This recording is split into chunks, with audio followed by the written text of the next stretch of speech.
Okay, so today we're going to be doing some work on the feet and ankles. So this is for people who've got particularly plantar fasciitis, or they've got other foot pain, or they've got ankle pain, shin pain, calf pain. We're going to be working on that complex, everything basically below the knee. I'm not going to be doing any swelling because that's a totally different kettle of fish, but anything which is mechanical we can do today.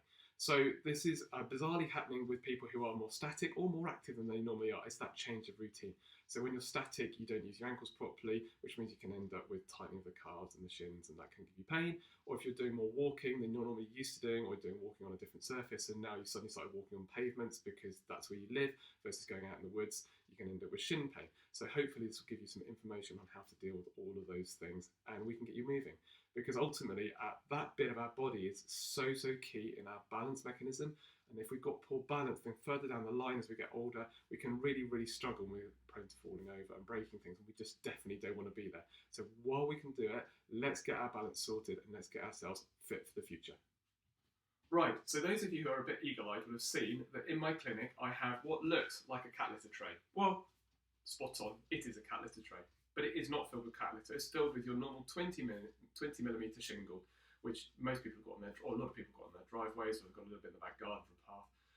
Equally, we live in Bournemouth here, and we've got Hengistbury Head. Oh, sadly, we can't go there at the moment. But when you are allowed back on beaches or off-road, getting on gravel is one of the best things I know for getting the feet to wake up.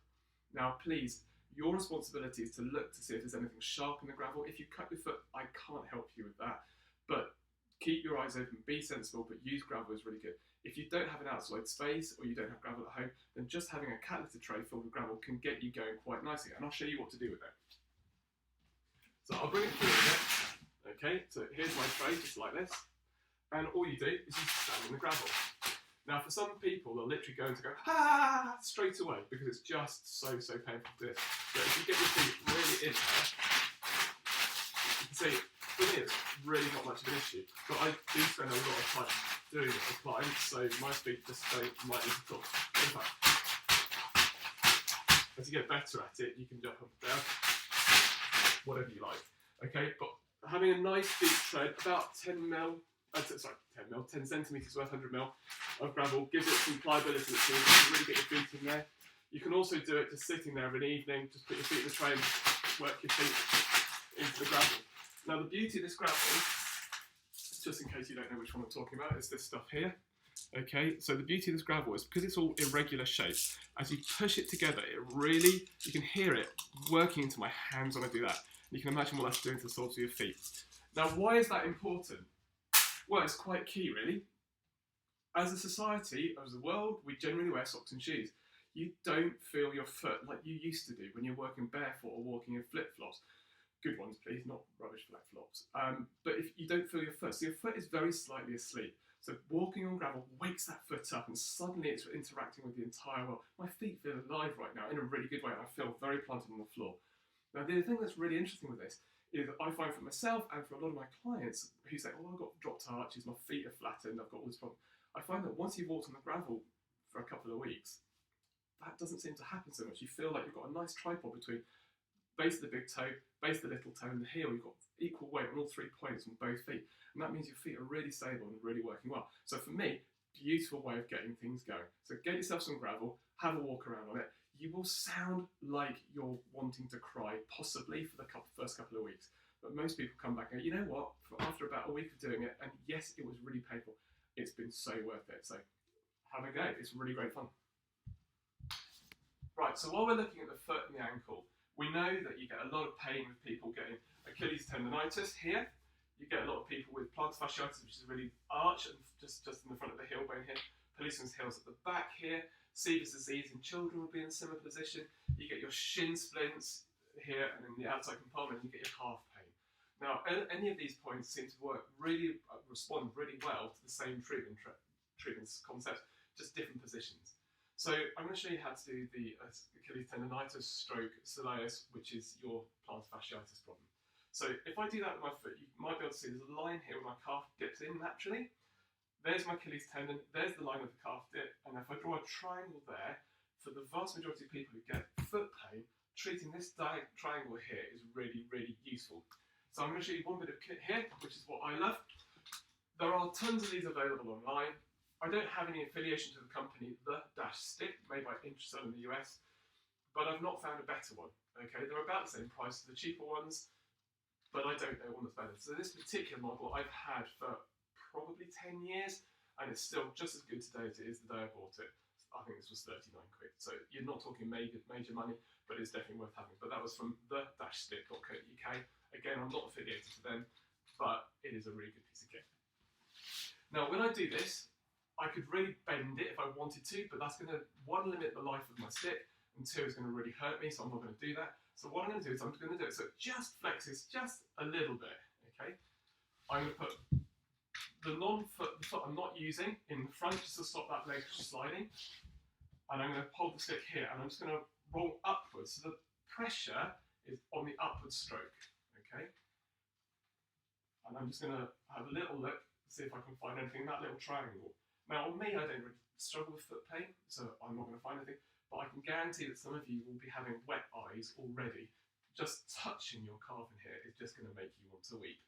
Now, don't go crazy. All of this stuff is done to tolerance, okay? So you just do it a little bit, and you're just going to do it over a time. Okay, we've got time at the moment, so just chip away. Don't try and use explosives, just chip, chip, chip. Okay, and you can see my calf, it's all about having that calf muscle nice and soft and floppy. Okay, and I'm just going to work it. So that would be doing for my plantar fascia problem, my plantar fascia pain, polysman heel, all of that kind of stuff. Then I'm going to come right up the middle. Now, this is more of the runners, so right up the middle bit of the calf. Okay, all the way to the top. And then for your long distance runners, you tend to find it on the upper outer bit. So I tend to find a diagonal line goes from the inner bit here, middle bit here, and the upper and outer bit here. So down, down, down. So for me, if I do this, I'll just take that out of the way so you can see what I'm doing. I'm not going too fast, but I'm just treating it like that. Okay. Now, the same is true for people who get toe pain, shin pain. If I turn to face you, you can see here's my shin bone here. Okay? I'm not going to go on my shin bone. So if I make that midnight, so I'm looking down my shin, I'm going to work from 9, 10, and 11 o'clock. I'm going to do exactly the same thing. All the way from the bottom of the foot here, all the way up. You can see I've got my foot on a bit of a slant here. This is really so I can show you. You can do it like this, so you can see. Just me coming up here. Now, you've got three bits of muscle here, actually four. So one bit of the perineals, second bit of the perineals, then you've got your tibialis anterior. Now, you don't need to know those, but what you'll find is you might go smooth, smooth, smooth, and get stuck. And so what you do is you just get to where you get stuck, and you just, it's a bit like kneading out or rolling out pastry for a scone mix, that kind of stuff. So you're just rolling out the little lumps. But my pressure, this is really important, this pressure is always towards the heart. So it's always coming up a limb, down that way. If you're doing your back, you're coming up your back. Your pressure is always going towards your heart to aid in lymphatic drainage and stop damaging any of your veins. Okay, so it's like this. And so if I pretend I've got stuck with this, so what I do is go, oh, I've got stuck. Now, what do you do if you haven't got a stick? Well, lying in bed, you can use the opposite heel. And just the same thing here, okay? It's not so nice if you're a bloke and you've got hairy legs. But doing that just for 30 seconds a day, once or twice a day, is going to really begin to decrease the pain through your shins, which is going to decrease pain in your feet, okay? Doing the calves, honestly, it's one of the best things you can ever do. I had a full thickness tear here about 10 years ago because I ran rather too fast in a race and actually tore my calf, but now I've got no problems with it because I use this thing really, really regularly. So honestly, I can't recommend it highly enough. Okay, so anyway, let's move on. So to feet. People who get a lot of foot and toe pain, when you get pain on the top of your foot between your toes here, something you can do quite nicely is just splay out your toes. So you're just literally stretching your foot. So I'm trying to do that and stretch open my toes. And all that's doing is giving a bit of space between my toe bones for where the nerves run. And that's really, really effective at just relieving a little bit of pain in the foot. Okay? The other thing you can do is, here's my big toe. So a lot of people have got quite stiff big toes. That prevents you walking properly. That leads to all sorts of other problems. So what we do is we just literally come in here, thumb tip or knuckle, and you just have a little poke in here. And trust me, you will know if there's a problem. Okay. Again, I don't really struggle with here, so I can't easily show you what it feels like. There's a little one just, yeah, there's a little one just there on me. So all I do is I put my knuckle on it, put a bit of pressure on so it's just uncomfortable, and then I just give it a bit of a wiggle. The wiggle just makes it slightly less uncomfortable. And just work through there. So you can see I'm kind of be working through this little bit of my foot. So I tend to suggest to people this, the side line, one thumb width below and one thumb width below. And it's just working through that bit there. And that seems to really release that big toe and give you a lot more flexibility and stuff through there. So that should be a really good thing for you. Have a go with that, see how you get on. Now, obviously, because this is my job, I've got lots of toys in here to play with. But you can always be improvising and doing other things for yourself. So something else I use for foot and ankle rehab is my balance pads. Again, these are available online. This is made by UK Warrior. There's literally hundreds of them. Okay, Air Access is the original, probably still the best, but like there are cheap versions out there.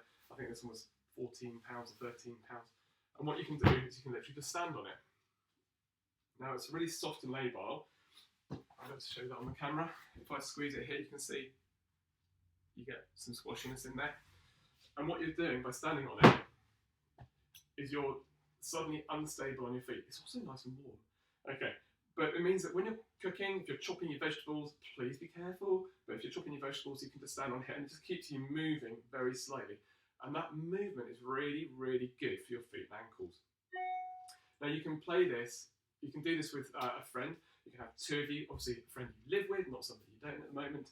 And what you can do is you can do practicing on one leg standing. Now, if you've got a ball, I tend to use these, which are 1 kilo soft weighted Pilates balls, okay, because they've got a bit of force. Now what you can do is you can stand on one leg and then you have to throw it to your friend. They will catch it and then throw it straight back to you. And the reason for that is because when you're tracking the ball coming towards you with your eyes are not involved in the balance process in quite the same way as they normally would be. What you've got is you've got all the balance coming from your ears and your ankles. So your brain is searching for that extra information. It's teaching you to balance much more effectively. So standing on one leg, throwing a ball, try and catch each other out. Okay, catch it, immediately return, catch it, immediately return. Very, very, very good thing. 2 pads, a pair of balls, I think comes to about £40. So if you're living with somebody, both of you struggle, then it's really good. Okay, so all of those things require a bit of equipment, with the exception of putting your thumb into the sole of your foot. There is one thing you can do. Most people have got a golf ball at home. Okay, if you've got nothing else, then just using a golf ball on the sole of your foot, putting it on a hard floor and rolling your foot around, finding anything which is a little bit uncomfortable and just working it till it goes away is really, really useful. Okay, so the very final thing I'm going to say is about ankle mobility. Ankle mobility seems to be really, really poor, and I don't really know why it's so bad. So what I'll try and show you as best I can. I'm going to disappear out of shot so you can see my foot a bit better. But what I'm going to do is to show you a rotation that I tend to do quite regularly. If I'm watching TV of an evening, I'll do 4 or 5 in each direction on both feet, and it just keeps my ankles really supple. And I just don't pick up injuries like I should do. I'm a runner. I do quite a lot of off-road running, and I just don't pick up injuries, touch wood. But you know, let's see how we go. So what you do is you take your foot, and what I'm going to do is I'm going to push it downwards. Now I've got a nice amount of flexion in my ankle there. And then what I'm going to do is I'm going to come up on the side. Now I can feel this cramping in my arch straight away. Now it's pulling on the outside of my shin. And you'll see my toes splay as I'm really, really working all the way round, trying to make sure I've got as much rotation in the ankle as possible. And you can see that took a good few seconds to do a single rotation. I don't say it takes between 10 and 20 seconds per rotation. Okay, and then back down. Okay, and then back up and go the other direction. Again, that's in my calf. But I honestly find this is so, so good for getting the ankles to be flexible. So have a little try of that. Hopefully that will really help you.